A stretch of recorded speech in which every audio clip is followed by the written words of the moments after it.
मैं वेट कर रहा था कि 2026 में मार्वल का कॉमिक कॉन कब आने वाला है। और आज मॉर्निंग में जब मैंने यूट्यूब खोला तो मैंने देखा कि मार्वल ने बहुत सारे अनाउंसमेंट कर चुकी है।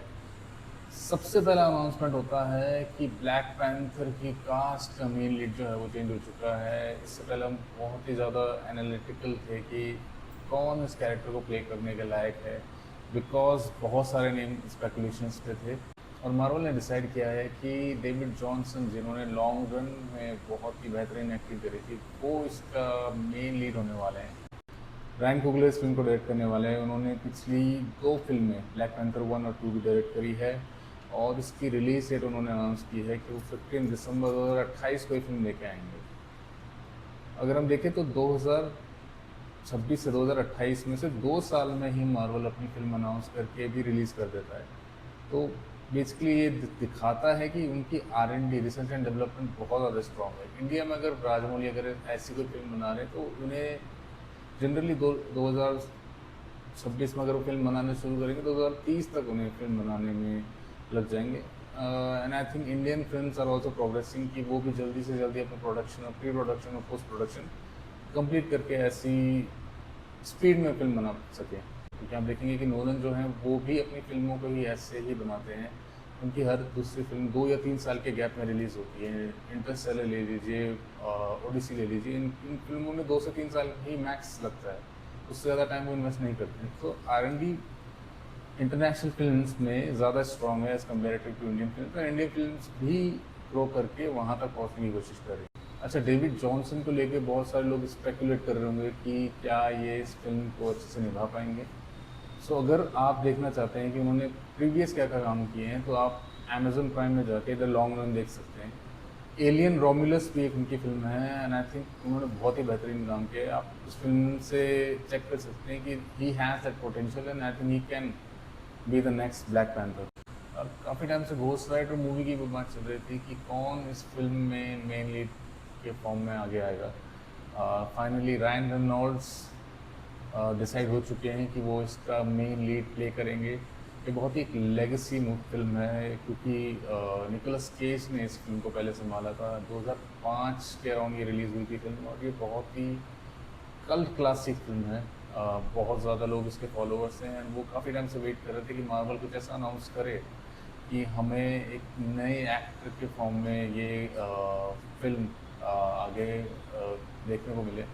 सो ये बहुत बड़ी अनाउंसमेंट थी मार्वल की तरफ से कि उन्होंने अनाउंस कर दिया है कि रायन रेनॉल्ड्स प्ले करेंगे अगले घोस्ट राइडर में। इसी इवेंट में एवेंजर्स डूम्सडे के ट्रेलर में रॉबर्ट डाउनी जूनियर का कैरेक्टर डॉक्टर डूम के कुछ प्रीवियस कनेक्शन दिखाए गए हैं स्टॉर्म के साथ और रीड रिचर्ड्स के साथ।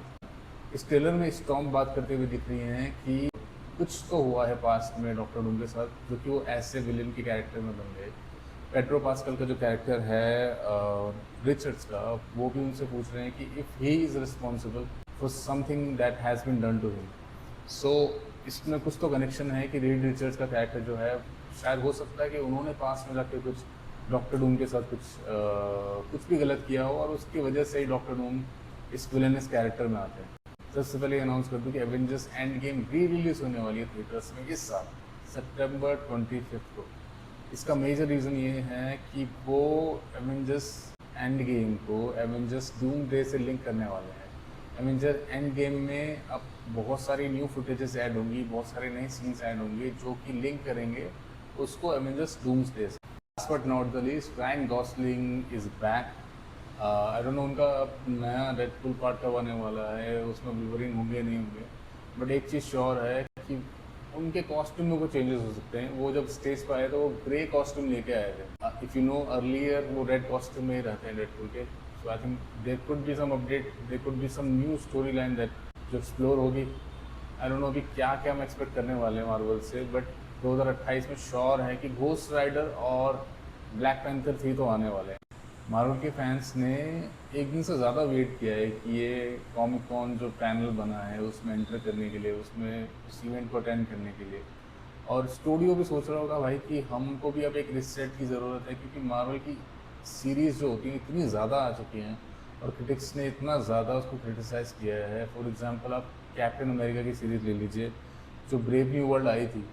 इट वॉज हार्शली क्रिटिसाइज कि वो बननी ही नहीं चाहिए थी। तो उसके बाद एक तरह का एक मार्वल भी सोच रहा होगा कि now let's just focus more on the movies. और जिस तरह से उन्होंने स्पाइडरमैन और डूम्सडे का रिस्पॉन्स उन्हें मिला है, I think it's a good thing कि उनको ज़्यादा से ज़्यादा फोकस करना चाहिए मूवीज़ पे। And it's high time that they should think कि क्वांटिटी से ज़्यादा उन्हें क्वालिटी पे फोकस करना चाहिए। And I think they are doing the same thing. So let's just see कि अब किस तरह से वो 2028 में ये मूवीज़ लेके आते हैं। और इस साल जो स्पाइडरमैन और डूम्सडे आ रही है, लेट्स सी एक्चुअल में मूवी कैसी है और ऑडियंस किस तरह से रिएक्ट करती है। आई डोंट नो, आप क्या सोचते हैं? Let's connect on the comment section कि किस तरह से आप वेट करें और क्या आपका थॉट्स है इन मूवीज़ को लेके। और मार्वल स्टूडियोज़ की जो भी नई ये थॉट प्रोसेस है, जो उनका प्लान है, उसके बारे में आप क्या सोचते हैं?